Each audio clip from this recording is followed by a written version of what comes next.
근데 이 사람이 일어나가지고 집으로 돌아갔더라. 집으로 막 뛰어갔더라. 100m 달리기로. 어디로 들어갔어요? 성전으로 들어가잖아요. 들어가서 막 뛰고 막 찬양하고 그런단 말이에요. 사도행전 3장에 이게 나와야 안 나와요? 나와야 안 나와요? 이게 나왔나 진짜? 사도행전 3장에 나와요. 거기에 이 사도행전 열어보세요. 사도행전 1장에 성령의 능력이 너에게 임하시면 예루살렘과 온 유대와 사마리아와 땅끝까지 이르러 내 증인들이라 그렇게 했죠. 그 다음에 2장에 보면 성령의 충만이 임해야 안 해요? 성령의 충만이 임하잖아요. 성령의 충만이 임하고 바로 이어서 3장이 나오는 거예요. 그 3장에 안진뱅이가 일어나는 것에 나오는 것입니다. 그러니까 안진뱅이가 진짜 안진뱅이가 사도행전 3장에 일어났어요? 안 일어났어요? 일어났다 그랬잖아요. 일어나고 그리고 뭘 줬다고? 베드로와 요한은? 너의 이름을 줬다고. 주님의 이름을, 예수님의 이름을 줬다고. 그러면 예수의 이름을 줬더니 그 사람이 벌떡 일어나더라는 거예요. 그러면 실제로 일어난 거죠. 일어났다고 제가 분명히 얘기하는 겁니다. 여러분한테 안 일어나고 이것도 영적으로 뭡니다 이렇게만 하는 거 아니에요. 여러분도 괜히 어디 가서 그런 얘기하면 이상하게 보는 거예요. 여러분을. 그거 아니고 일어났는데 그거를 우리가 의미적으로 생각을 해보자는 거야. 의미적으로. 성전은 앞에 있고 성전 계단 밑에서 이 사람이 앉아있어. 주저앉아 있어도 그러면 성전 안에 들어가야 할 사람이 들어가지 못하고 주저앉아 있는 것을 의미하는 거겠죠. 그러면 성전이 뭐라고? 예수님이라고 예수님이 늘 얘기해왔잖아요. 자기는 성전이라고 얘기해왔단 말이에요. 그러면 성전 안에 못 들어갔다는 얘기는 누구 안에 못 들어갔다는 얘기? 예수님 안에 못 들어갔다는 얘기가 되는 것이고 예수님 안에 못 들어가니까 주저앉아 있다는 거지. 신앙이 예수님 안에 들어간 사람과 예수님 밖에 서 있는 사람이 다른 거 아니겠어요. 그래서 예수님 밖에 있으니까 주님을 경험하지 못하는 거예요. 경험하지 못하고 있으니까 주저앉아 있죠. 주저앉아서 주님을 경험해야 되는데 주님을 찬양하고 뛰고 막 이렇게 경험을 해야 되는데 안 된단 말이에요. 성전 밖에 있으니까 거기에 주저앉아있는 사람을 베드로와 요한이 일으켜 세웠어요. 누굴 줘가지고? 예수님의 이름을 줘가지고 예수님의 이름이 뭐라고 했어요? 뭐의 핵심이라고 그랬어요? 말씀의 핵심이라고 그랬잖아요. 성경 말씀 전체의 핵심은 뭐다? 예수의 이름이다. 그 이름은 뭐다? 인격이다. 그러니까 예수의 이름을 여러분이 받고 예수의 이름으로 기도하고 예수의 이름으로 산다고 하면서 예수님의 이름을 믿는다고 하면서 인격이 아직도 변하지 않았다면 당신 속에는 예수의 이름이 없는 거란 말이죠. 예수의 이름이 속에 들어오면 사람을 바꾸나요? 인격적으로 바뀌어집니다.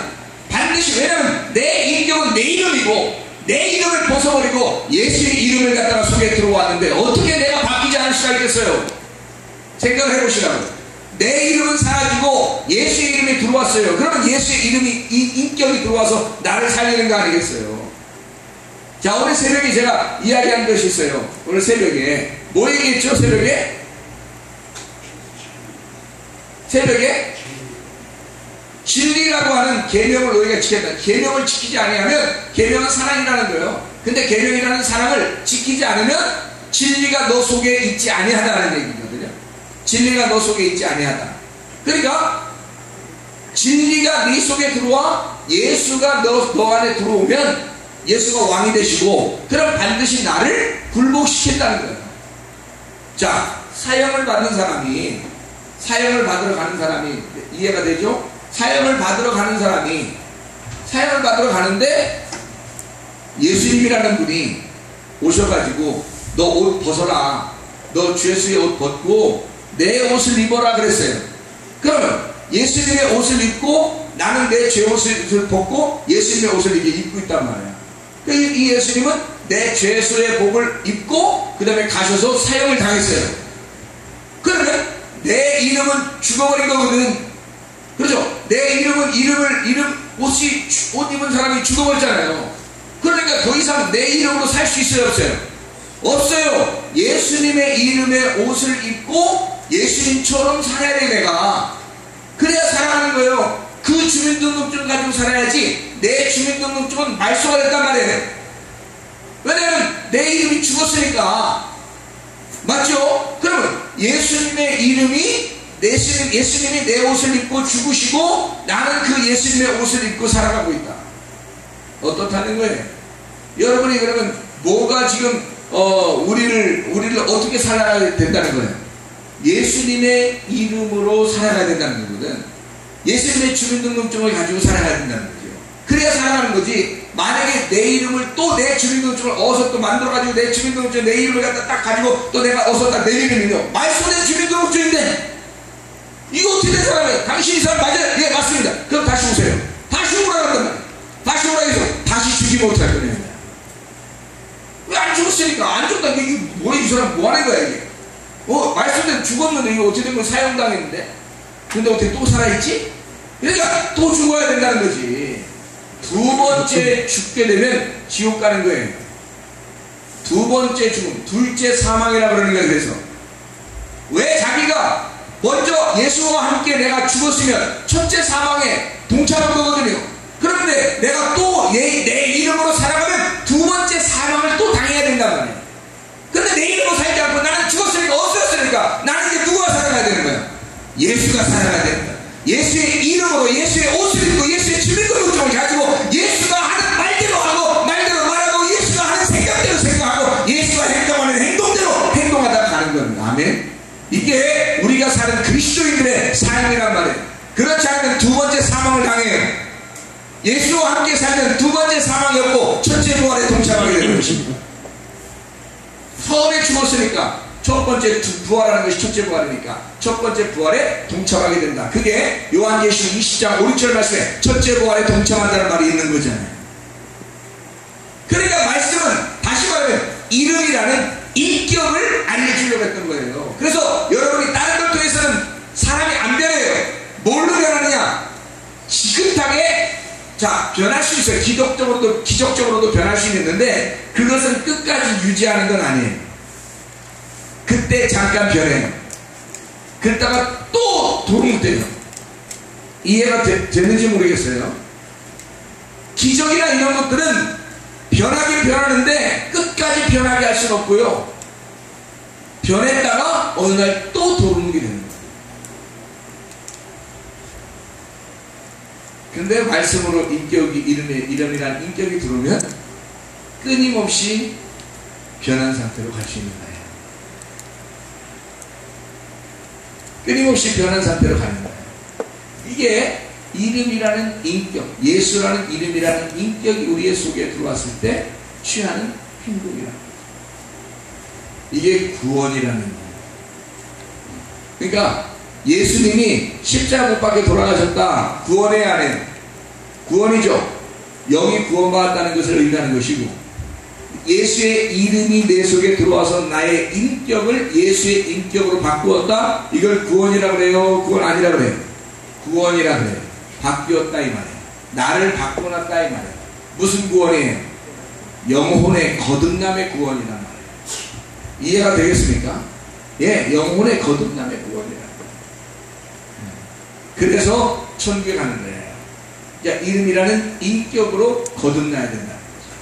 그러니까 베드로나 바울의 요한이라는 사람들이 뭘 가지고 있었다? 나사렛 예수 이름은 다른 게 없었고 자기에게는 나사렛 예수의 이름이 있으니까 그거 주겠다는 거야. 줬더니 어떻게 됐어요?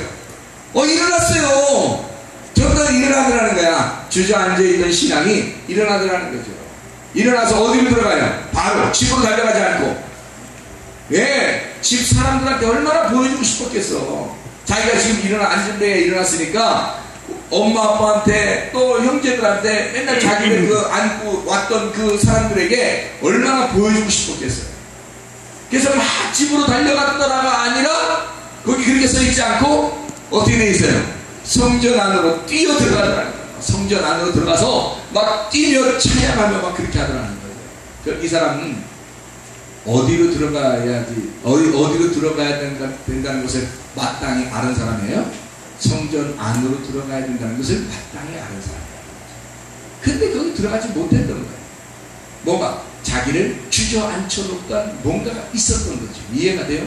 그래서 성전 안으로 들어가니까 거기서 막 뛰는 그리스도 안에 들어가서 찬양하고 주님을 높이고 하는 사람이 됐다는 거죠. 그러니까 뭐가 들어오니까 뭐가 그 사람을 일으키니까? 예수의 이름이. 예수의 이름이 왔다는 얘기는 뭐가 왔다는 얘기? 예수의 인격이 들어왔다는 얘기. 예수의 인격이 어떻게 들어왔다는 얘기? 뭘로 들어왔다는 얘기? 말씀으로 들어왔다는 얘기. 아멘? 예, 말씀으로 들어왔다는 얘기.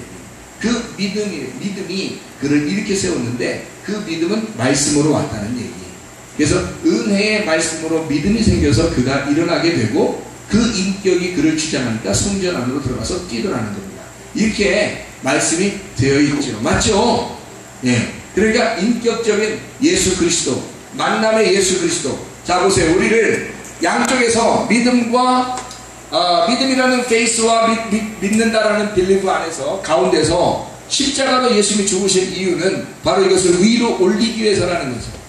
밑으로 내리기 위해서가 아니라 위에 올리기 위해서예요. 율법은 우리에게 순종을 요구합니다. 순종해야 너희가 의롭다라고 요구해요. 근데 복음은 뭐라고 그래요? 우리 보고 믿음으로 오라고 그렇게 말합니다. 맞죠? 그러면 밑에의 순종과 믿음이라는 위의 믿음이 어떤 게 더 위대한 거예요? 믿음이 더 위대한 거란 말이에요. 그러니까 하나님은 반드시 믿음 쪽으로 올리기를 원하시는 거예요. 밑에는 증명하는 거예요. 증명. 위에 이것이 진짜라는 걸 증명하는 거예요. 그래서 간구가 기도하고 딱 일체가 될 때 하나, 연합이 된다는 거예요. 하나가 된다는